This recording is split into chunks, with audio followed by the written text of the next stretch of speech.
The words for our chalice lighting are from Albert Schweitzer.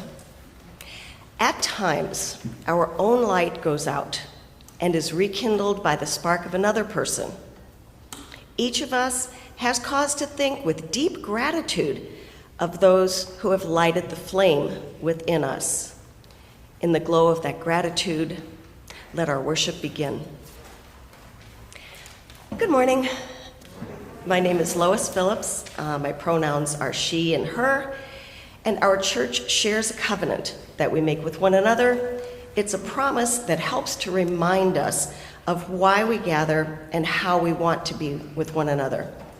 Please rise in body and spirit and join me in saying our covenant together, and then remain standing for our opening hymn.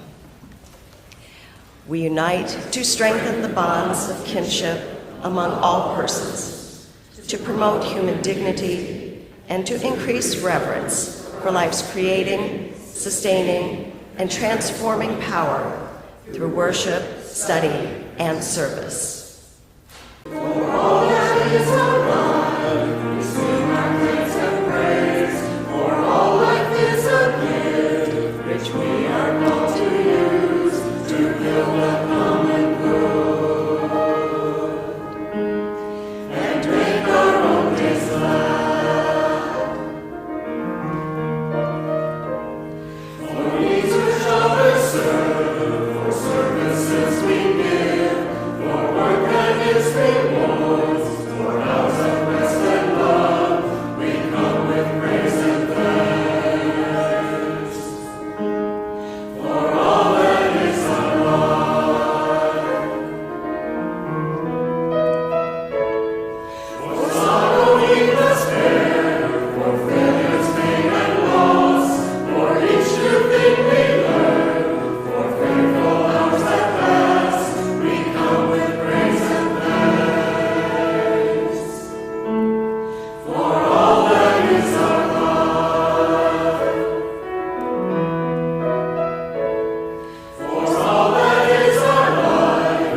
So much.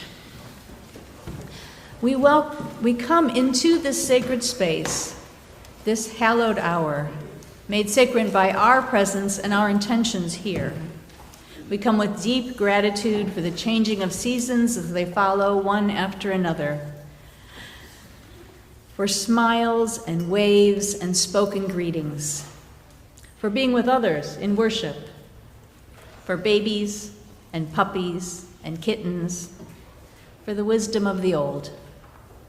Everyday blessings that sustain us every day. Good morning. I'm Reverend Pam Rumancik, co-minister of this beautiful and vibrant community. I'm a queer, white, cisgendered woman whose pronouns are she and hers. Another identity that I hold close is I'm the eldest daughter. You know, the bossy one who lords it over her siblings and is uber responsible. I'm recovering, but it's still in there. Whoever you are, whatever identities you carry with you and bring with you this morning, you are welcome here. Now it's that time when we invite our young and young at heart to come up for the Wonder Box. Come on out.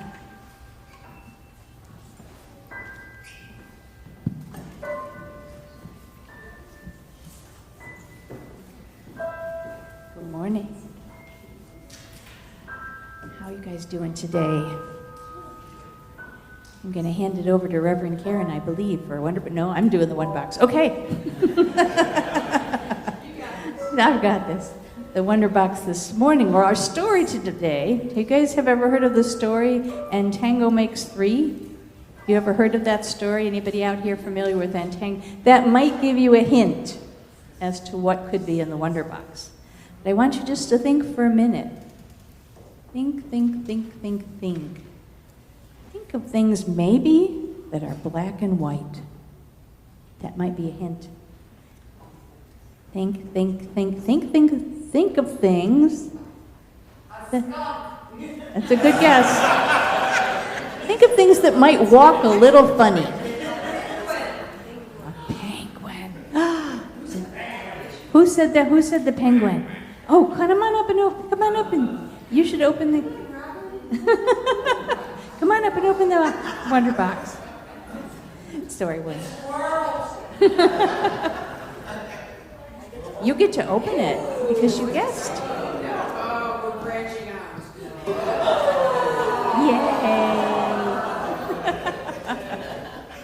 So now that you've seen our cute little guy, I love penguins. So. that's a good. He's an imposter. The true penguin is a relative of the puppet.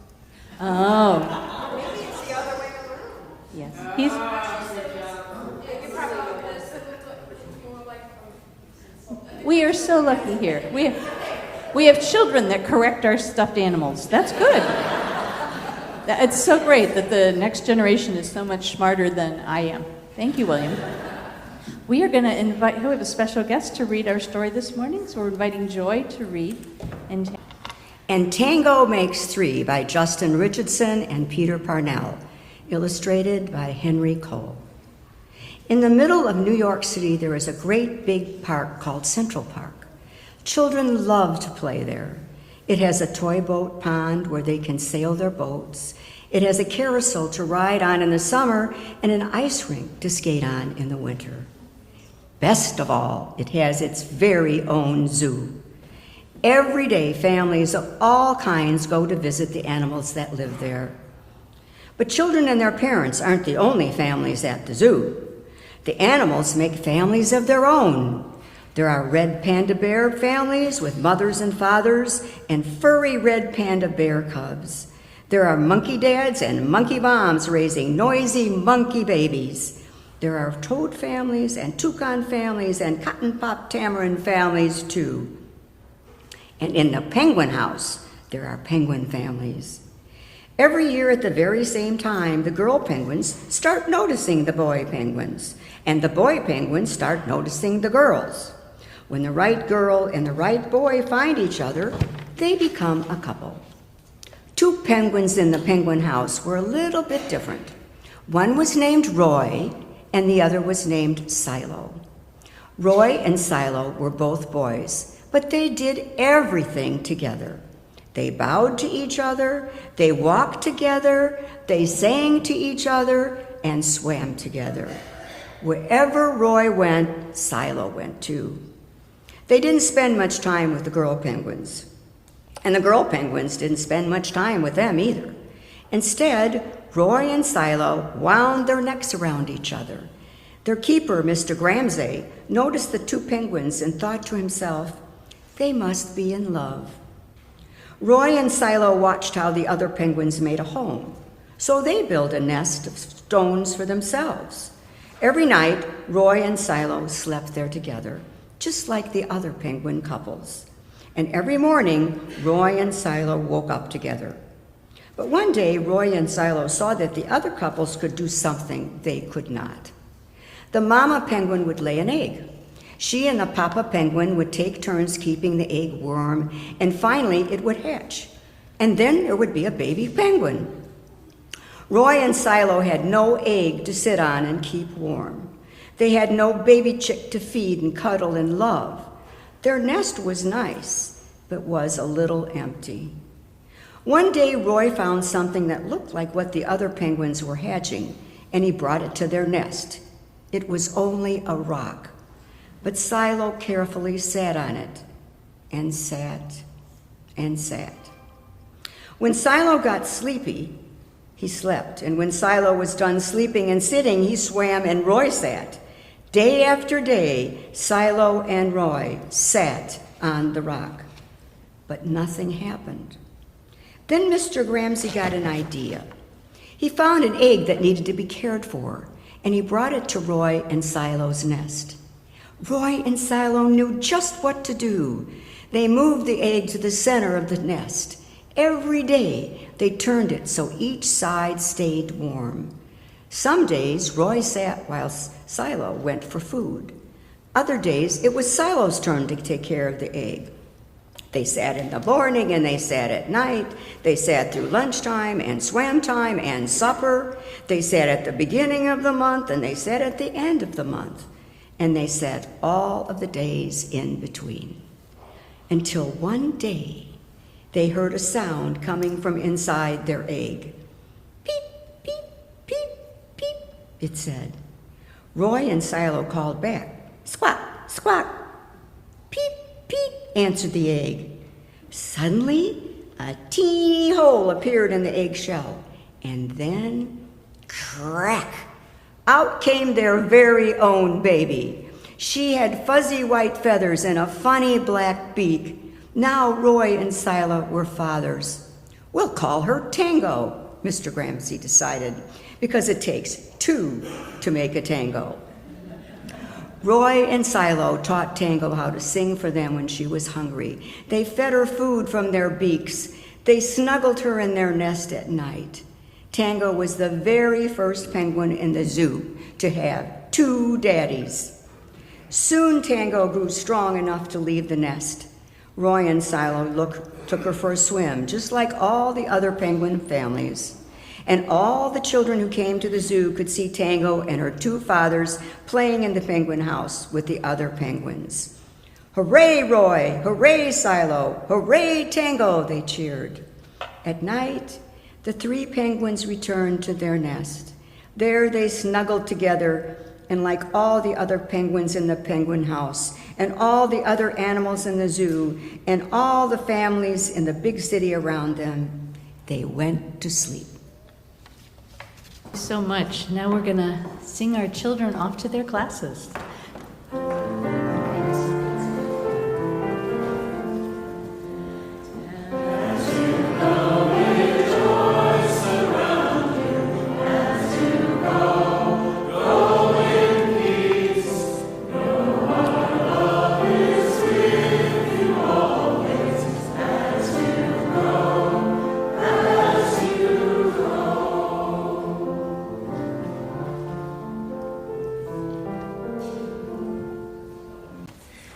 Many of us dream of having a huge impact on our community. It's a challenge to have that impact alone, but together with generosity of spirit, financial gifts, time, and love, we'll fulfill our mission. Together we create a beloved community. Together we'll inspire, heal, and belong. The offering today is Share the Plate. Half of the undesignated funds collected in the offering will be donated to Ascension, Illinois Center for Mental Health, providing a vast array of mental health services to underinsured, underserved, and sometimes unfunded clients. The offering will now be gratefully received. Hi, good morning, everyone. I am really proud to introduce Mari Brstowski. She's the Executive Director of Ascension, Illinois Center for Mental Health. This is a place I hold near and dear to my heart for more reasons than I'll go into because we only have a couple minutes to speak and I don't want to bore you guys. It's actually where I did my internship when I was working on becoming a community mental health counselor, and then I came back and I got a job. And I did my clinical hours, and I got to work with an amazing population and gain, I think, the experience that a clinician should when you go into the field. It's a wonderful organization, and like Peggy mentioned, a lot of their funding does come from outside donors. We're all aware of what's happening in our culture right now with funds being pulled and this, that, and the other. I'm going to hand the mic over to Mari so she can speak for a couple of minutes, but please give generously as you are able to. Thank you, Chelsea. Thanks so much for all of you guys for inviting me here today. I think it's very unique, even just in a little bit of sitting here, of feeling like our organization and this church have something very special in common. We serve everyone and serve them with pride and with mission at the forefront. So I've been blessed to be at my organization for about 20 years now. And have been in different roles in that time, but the center itself has been in existence over 60. So some of you might know us better as Alexian Center for Mental Health. It's the same thing, just different names to it. But we serve everybody who comes to us. Whether it be somebody who is really struggling in their mental illness. So we have a residential program, and clients can come live there throughout their days, and we provide treatment there.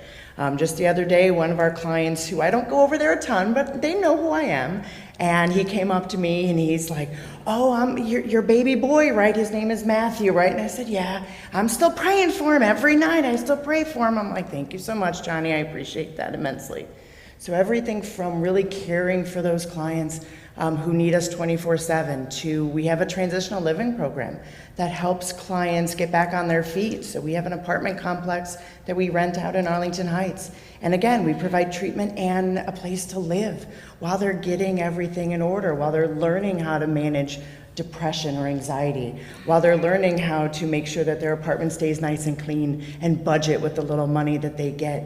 As Chelsea mentioned just the other day, we had our group, our families come to the forefront and donated money to that program because most of those clients, all 16 of them that we have, lost their SNAP benefits. And so our families came out of the woodwork for them again, and we had 4 cars full of food so that they made sure that that wasn't another thing that they had to worry about. We serve, though, again, like I said, everybody. So we had a family come into our outpatient clinic the other day, and it was a mom, dad, and a son, Tommy, and they're like, "I don't know if we're supposed to be here. We're generally doing okay, you know, life is pretty good. We have lots of blessings, but Tommy's been diagnosed with ADHD. He's doing okay, but we think it could be easier for him. How do we make things easier for him?"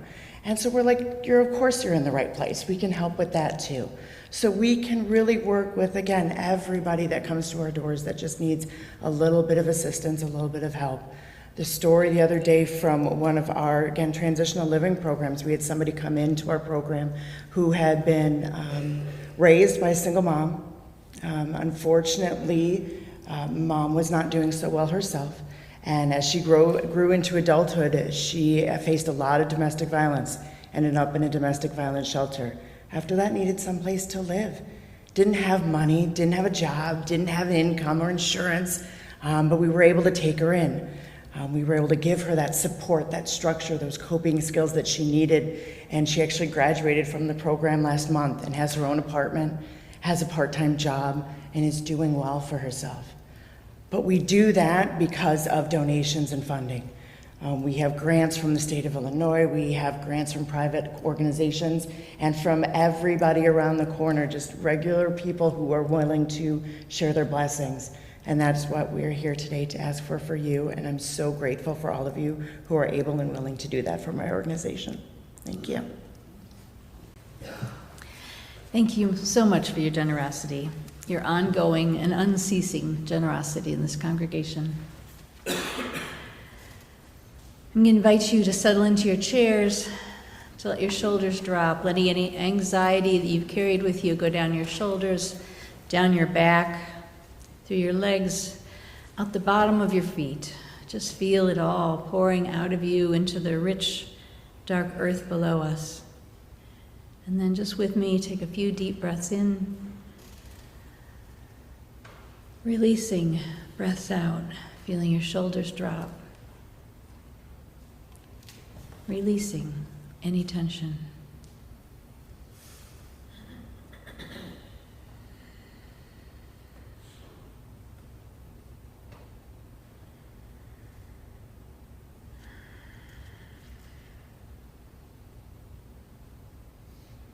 Our words are This Sacred Thread by Heather Janules. They once dwelled amongst us, the people of memory. They who knew us, they who taught us, they who heard us, they who loved us. They touch our lives time and time again through their presence and their absence, through familiar scents and favorite songs, through old stories and renewed sorrow. As the earth turns and leaves fall, we reach back to renew the bonds between us. With hearts and hands open, we hold on to love, even stronger than death. We reach back in gratitude and understanding that without our time together, the pain and the joy we would never be who we are today. We would have little to pass on ourselves. Without fear, with thanksgiving, and with hope for all that awaits, we remember those who have gone before. We honor the circle of life and death and our own place within this sacred thread.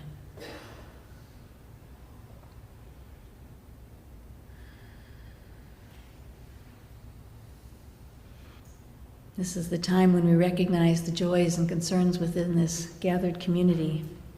If you have anything to share during the week, please remember to let us know.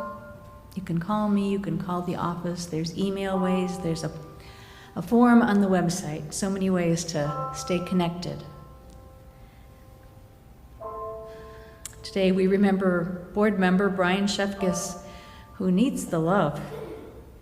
He's had his, I'm going to say third eye surgery, but I know there was a whole bunch more in there this past week, and is again having to lie face down recovering for an additional 3 weeks. We are sorry for all the challenges that this brings to Ryan and all the members of his family. Many prayers for healing are coming your way, Ryan. We also hold Janet Oriati and Mark Bruns, who celebrated their 25th wedding anniversary on November 11th. They were married by a Unitarian minister years before becoming Unitarian Universalists. Congratulations and best wishes for 25 more. Edie Reese wrote to share her joy at the birth of her first grandchild, Devin Beck Gordon, on November 13th, 7 pounds, 7 ounces. We all say, welcome, Devin. Wish you a long and happy life, and congratulations, Edie. For all those other intentions which remain in the secret sanctuary of our hearts, know that you are held and you are loved.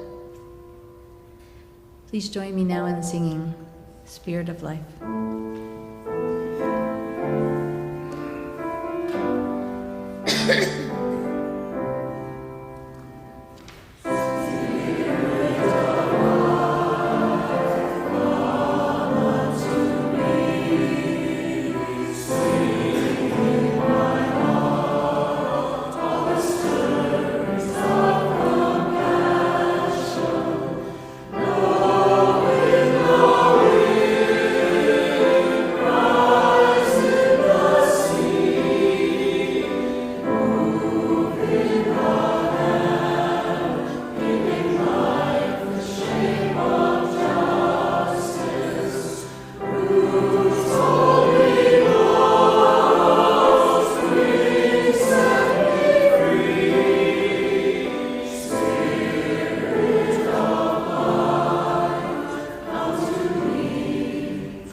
Our first reading is The Summer Day by Mary Oliver.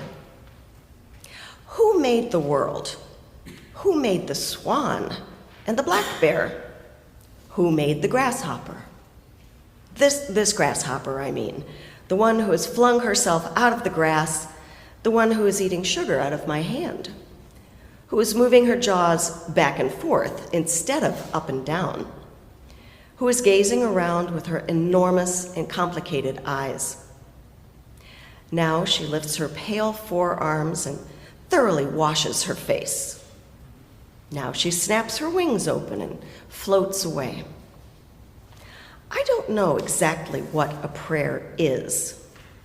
I do know how to pay attention, how to fall down into the grass, how to kneel down in the grass, how to be idle and blessed, how to stroll through the fields, which is what I have been doing today. Tell me, what else should I have done? Doesn't everything die at last and too soon?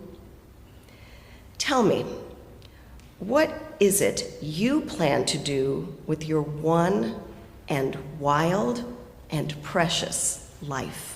We have a video today by Andrea Gibson reading a poem that I have shared with you, but I hope you'll enjoy it again. Of course, beauty hunted me.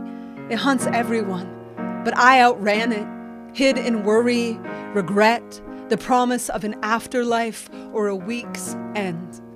Then one day, in a red velvet theater in New Orleans, I watched Maya Angelou walk on stage. 17 slow steps to the mic. She took a breath before speaking. I could hear God being born in that breath. My every pore reached out like a hand, pointing to the first unsinkable lotus in the bayou of the universe. I'd never felt anything like it. Searched the encyclopedia for the feeling's name. When I got home, goosebumps. Afterward, I thought, I can do this. Started training morning to night, crowbar swinging like a pendulum at the wall of my chest, tore the caution tape off my life and let everything touch it. Allen Iverson on the television in his first season with the Sixers, crossover sharp as a V of sparrows, flying through the paint like Michelangelo's brush, 333 goosebumps. My baby sister, sober for the first time in 13 years, calling to tell me she just noticed our mother's eyes are green, 505 goosebumps. One day, my friend scored tickets to a Prince concert, tiny venue. I was right behind the sound booth, Prince's entire band that evening, women. At the end of the show, the sound person turned around and whispered, he didn't play one song on his set list the whole night. I live on stages.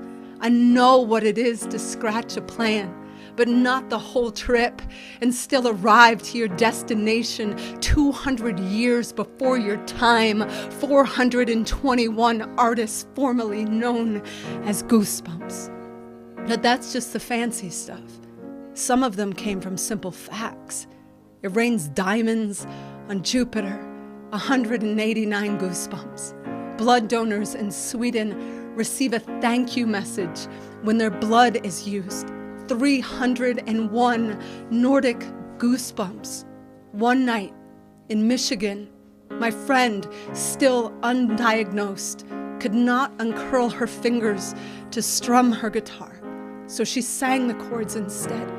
It was the first time in my life I'd seen pain become an instrument, 10 dozen goosebumps for each and every note plucked from the string section of her refusal to silence her dream. After that, nothing in the world was great. Even the movie of my past was released in color. The oldest man in my hometown could not get to the door to listen to our carols, so we went inside and sang at his bedside instead. 24 boots on the front step catching snowflakes with their tongues, 776 goosebumps. At one point, everything started doing it. A sincere apology, 221 goosebumps. An enemy's love poem, 222 goosebumps. The moon rising over the continental divide. My girl and I thought it was a car driving off a cliff, and suddenly nothing in the world was dying. You ever felt that? A split second when nothing in the world is dying? 888 goosebumps, and the next day I sharpened a tiny axe so I could split the seconds myself. Too much lives in a moment to not feed it to the fire, and the heart slow, a Missoula treehouse filled with candlelight, 143 goosebumps, the octopus documentary, 54 goosebumps multiplied by 8, the biggest dog in the shelter, hiding behind a teacup chihuahua, and the woman who came to adopt a cat, taking all 3 of them home, 1,012 goosebumps. There is no escaping the magic now. Beauty caught me and never let me go. And the thing about the world record is, if someone breaks it after me, and they will break it after me, I will love that so much that without even trying, I'll break it again. Okay. Our next reading is The Last Leaf by David M. Horst. Once, many gray autumns ago, I came upon a tree. The tree, a poplar, had dropped all of its leaves but for one, just one.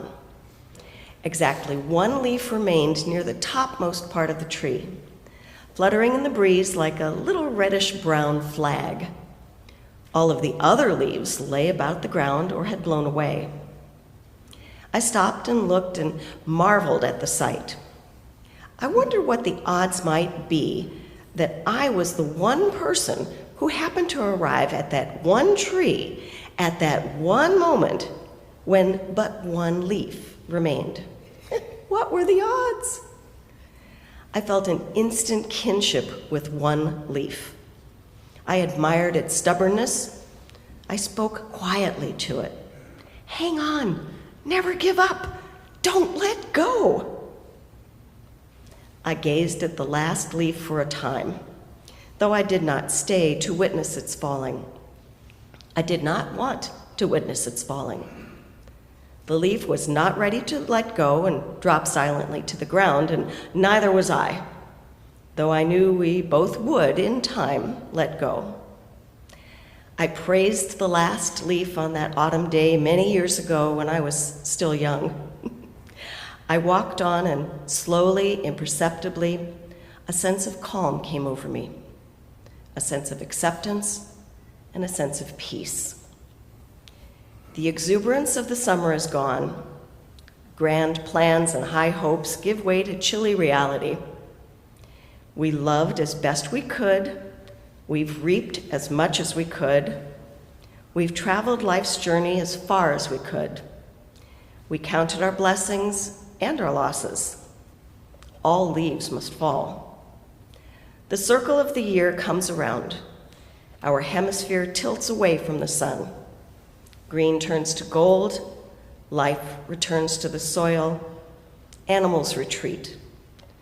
The nights grow long, and the natural world lies fallow. The season of letting go comes as it always comes. Winter begins. And thus ends the reading. Today's service that's talking about death so that we can appreciate life.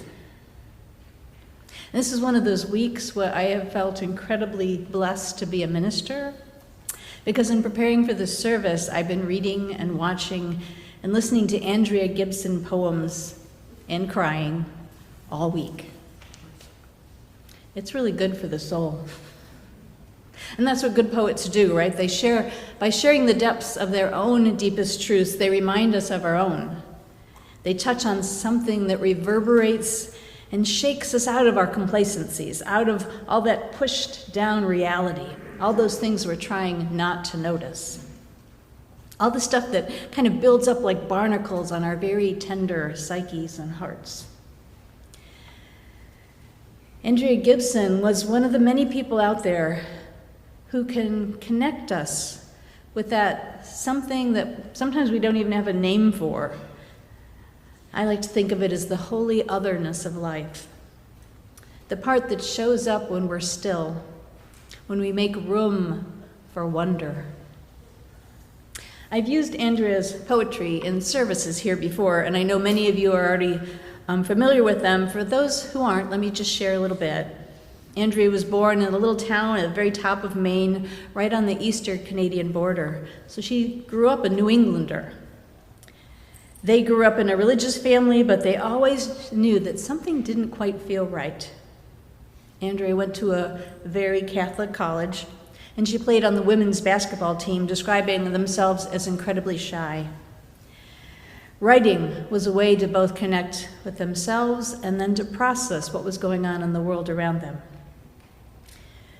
Poetry and art in general can be this amazing connective tool, Gibson told Westworld, an alternative weekly magazine in Denver. It engenders empathy, and sometimes I can forget this, but adding beauty to the world is a thing unto itself. We were born astonished. We should never grow out of our astonishment.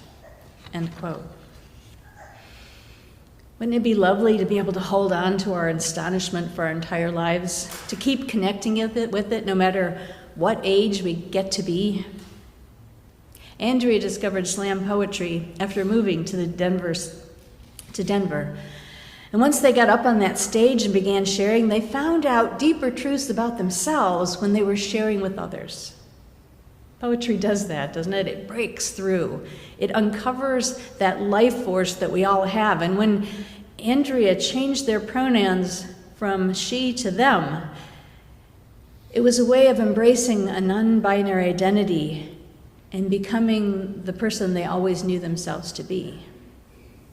They eventually became the poet laureate of Colorado when other people around them responded to that aliveness and wanted to know it too.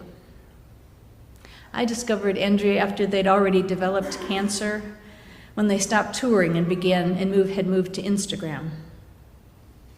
And for me, as well as legions of their fans, our hearts ached this past July 14th, when at the age of 29, Andrea died. But even though it was sad, it felt like they had been so generous in sharing their journey that we couldn't not be grateful. In an essay titled, "My Dog Knew I Had Cancer Before I Did," Andrea observed, "Lifespan is a word I no longer use to measure length, but width. How wide can I open my heart open to this life, to this world, to everyone in it? Feels like a far more important question than how long will I live. A long life doesn't innately equate to a full one. A short life doesn't innately equate to a life cut short. None of us knows whose good veins will last the year and those whose won't. And therefore to love, no matter who you are loving, is courageous, is as heroic, as valiant as anything we will do on this planet." End quote. Can you breathe that in? Loving anyone is heroic. Opening your heart and making space to take a chance on having it broken, being disappointed, feeling loss, it's scary. But it's really the only way to truly be alive. The pain of losing is worth the profound joy of loving. And we need to remember that these days, don't we? We seem to be losing a lot. Without even mentioning the political and ecological mess we've gotten ourselves into, there is so much to grieve in life. All of those illnesses you never saw coming, the breakups and the loss of hopes and dreams that were built by two, the job which didn't live up to the expectations, or maybe it did, but it ended way too soon. The parents who couldn't show up like we needed them to, the adult children that stopped talking to us. So many ways to feel disappointed in this life. But Andrea didn't live in that place, at least not for long. They plunged into life, embracing both the disappointments and the pain. In a poem called Boulder, they wrote, "A difficult life is not less worth living than a gentle one. Joy is simply easier to carry than sorrow." Joy is easier to carry than sorrow, but it's all an experience of being alive. Fellow poet Amber Tamblyn wrote that after their diagnosis, Andrea stopped touring and turned to Instagram Reels as a creative outlet, as well as creating a newsletter that was called Things That Don't Suck. Their first entry listed hundreds of things that don't suck, but I'll just tell you the first couple lines. Salamanders, rotary phones, superwoman capes, hopscotch chalk, unicycles, hiccups while kissing, pole vaults, gumball machines, leprechauns, music boxes and welcome mats, hand-me-down lockets, train rides, carnivals, record players, sewing kits, barbershop chairs, bubbles. Her partner, Meg Fowley, shared that Andrea had just set up the Things That Don't Suck newsletter when they received the news that their cancer was incurable. It took a minute. But Meg says that within days, Andrea decided that, ironic as it was, a Things That Don't Suck blog was needed more than ever. As I was putting the service together, I learned a whole lot and I cried a whole lot. And at one point, I really thought that maybe I was just going to send you and show you a collection of Andrea's poems so that you could have a similar experience to the one that I was having. But it did seem a little bit like cheating. So as a compromise, I've tried to include a lot of quotes and poems, but I'm also going to include one complete poem of Andrea themselves. This one is called MAGA Hat in the Chemo Room, and it touches me on so many levels because it touches on many of the themes of Andrea's poetry. So I'm going to invite Luis to play it now, and I invite you to settle in. It's not short.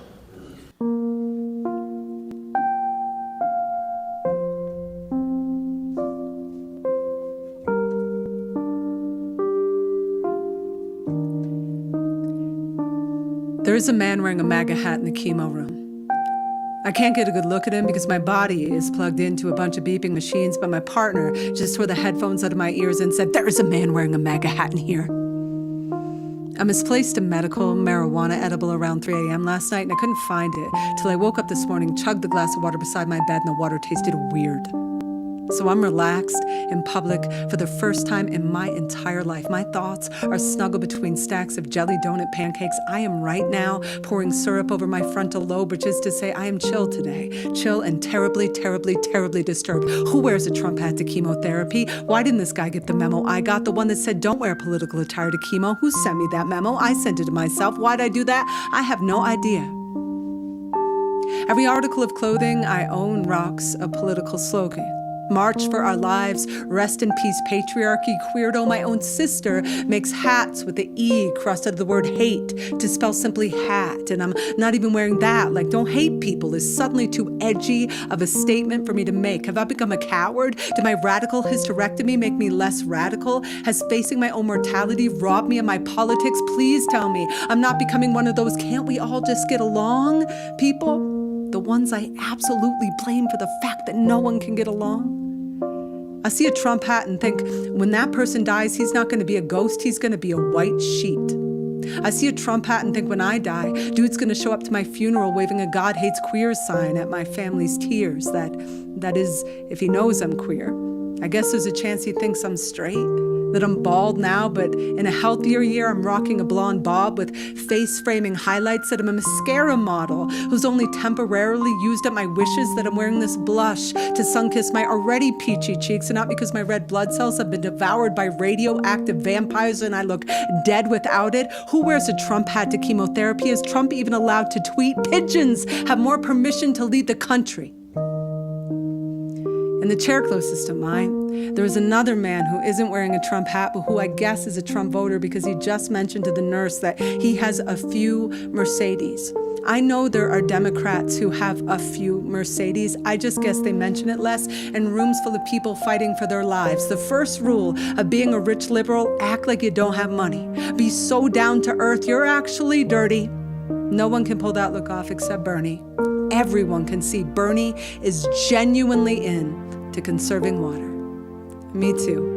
This hairdo is an environmental decision, a sacrifice I made for Mother Earth because something to know about me. I am convicted of my convictions. I believe in my beliefs. I have very strong opinions about my very strong opinions, so strong that if you say I can't take my politics to the afterlife with me, I'll say, well, that's not true, because my politics aren't my politics. My politics are my soul, and I'm not going anywhere without my soul, and that guy's politics aren't his soul. I don't think souls have machine gun collections. That guy's politics are more like his inside. incisors or his hangnails or his spit. I want to say, you can't take your spit to the afterlife with you, not even to hell. But he doesn't think he's going to hell. He thinks I am. He doesn't know I'm going to show up to heaven just to see Jesus standing outside the pearly gates with a sign that says, gaze not welcome, and God and the clouds above him, laughing like an ethereal sixth grader, saying, we're just kidding. We're just kidding. Look, we made the pearly gates rainbow for you. Look, we made chips and hummus. Oh my God. How'd you know the queers love chips and hummus? Because I'm God. Oh my God. Is it true you're letting all the non-binary people in first? Yes. Oh my God. That's why you call it the Holy Trinity and not the Holy Binary, isn't it? Here's what's true. Here's what's true. I don't wear political attire to chemo because I desperately want this room to be a country where no one looks at me and identifies me as their enemy. I want to feel what I rarely feel outside of here, that everyone is rooting for me to survive, even MAGA hat guy. I want him to want me to live so long. I could walk over right now, tell him I had to have my ovaries removed, and he'd be so kind. He'd say, Andrea, you can absolutely have one of mine. Just here, have it. There is a land that free somewhere. We just think believing in it is a child's prayer, something you only let yourself want when you don't yet know this world. But if that land can't exist in this room where everyone's being told they could die soon, how will it ever happen out there when everyone thinks they have so much time to kill, to slaughter? Mercedes guy has a daughter who loves him. I can see it in his eyes. And MAGA hat man has an angst inside him I recognize from all the times I had a pain so deep I thought peace was shallow and blame was the only way to dig it out. That kind of digging, it hurts like hell. It's the opposite of living, hoarding ideas that are so wrong they chase the soul out of the body that believes them. When you're there, you think you know everything and you can't be convinced you don't. Something I don't know right now. I don't know. I'm going to keep coming here week after week after week. I'm going to keep seeing these guys week after week after week, and then one week I won't. Their chairs will be empty, and I'll have no words for the feelings inside me. I'll only have tears that I will struggle and struggle to explain to anyone outside of this place, because everything in my politics knows the middle ground is where this earth will go to die. But when anyone in this room leaves this world, part of me does too. I feel it in every cell of me now that I am not a me. I am one eyelash on the eye of humanity, holding on for dear, dear life, trying to get the eyelashes beside me to look in the right direction before we are all wiped off the face of this planet that desperately wants us to live of natural causes, like kindness, like caring, like knowing these bodies are clothes we are all growing out of so quickly, until one day we will be only souls who can see we always wanted the exact same wish to come true. I know we will know that when we leave this world. The planet is just so desperate for us to know it now too.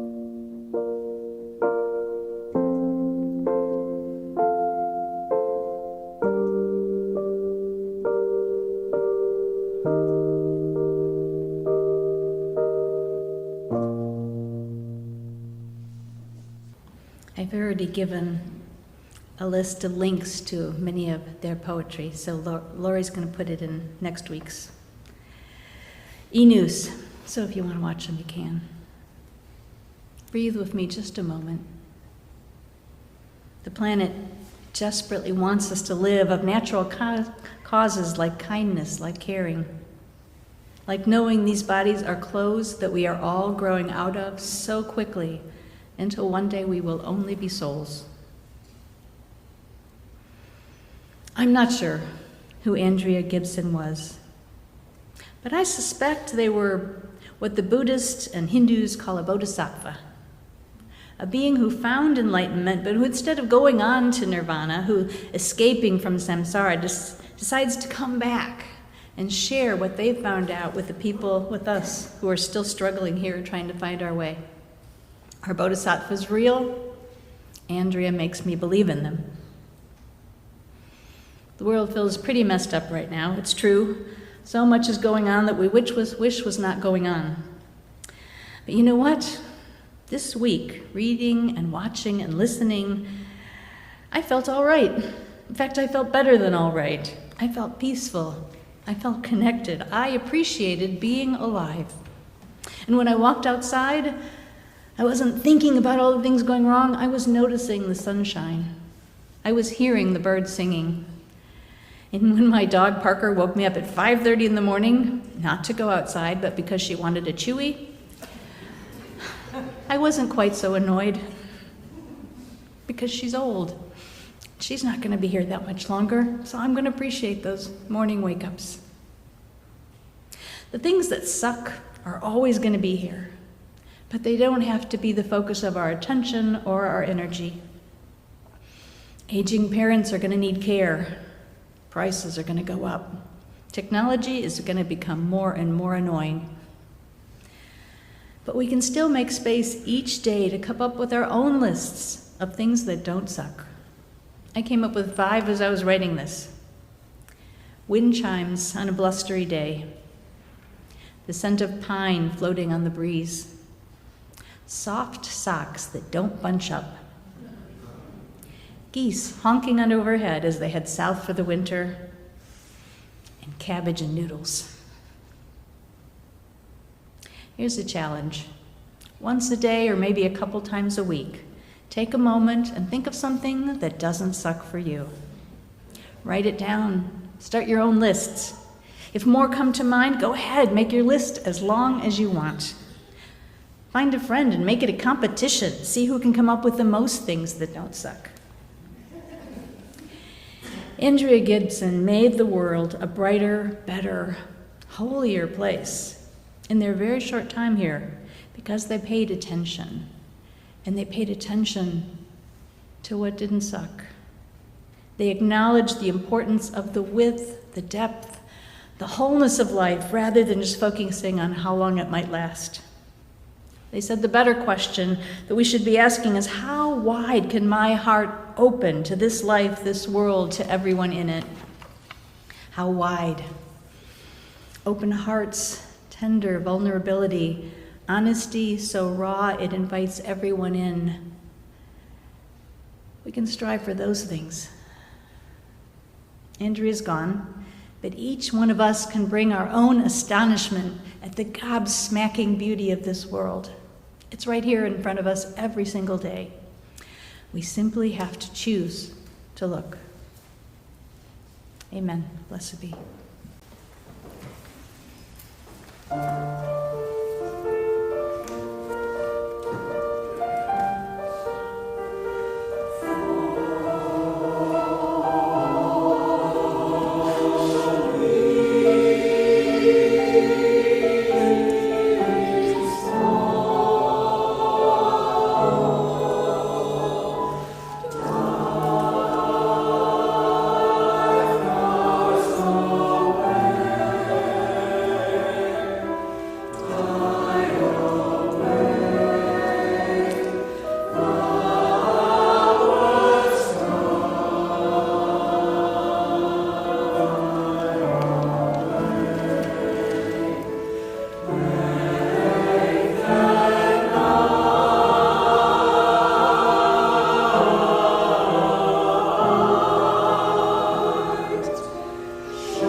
For our benediction, I thought I'd let Andrea have the last word. So this is our last video. 8 months ago, when the doctor told me my cancer was now considered incurable, The next day I woke up and Meg took me on a drive to lift my spirits because drives typically always cheer me up. But as we drove past the llamas with the llama that Meg calls Llama Del Rey, and the silo that I usually can never drive by without saying, I could live in that silo, I realized that I wasn't seeing any of it because I couldn't pick my head up. And I said, Meg, look at me, I can't even pick my head up. And she's like, yeah, what's going on? And I said that I knew that if I picked my head up, I would love everything I saw. And I was afraid to love what I might soon lose. And a couple of minutes later, I did what I now think of as the bravest thing that I have ever done in my life. I picked my head up and I loved the world that I knew wouldn't always be mine. And I share this story because it's an extreme example, but I think many of us are doing it almost all the time. We are not allowing ourselves joy or love or peace because we're afraid to lose it. Don't be so afraid of losing life that you forget to live it. I invite you to rise and bow to your spirit to sing our closing hymn, Holy Now, by Peter Mayer.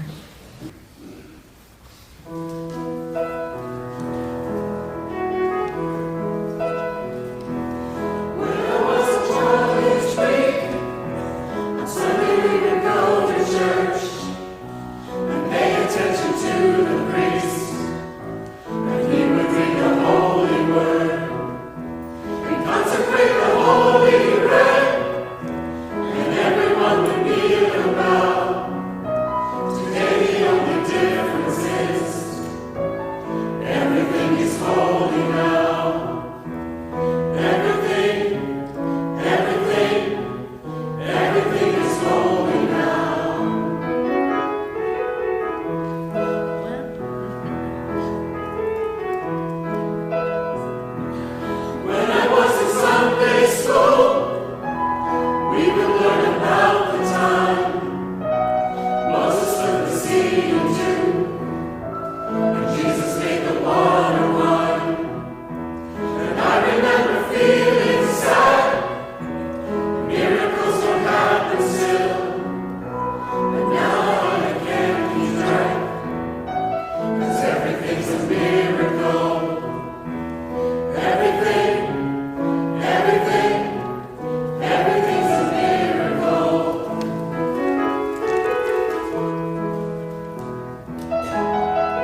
extinguish our chalice, please join me in saying our closing words together.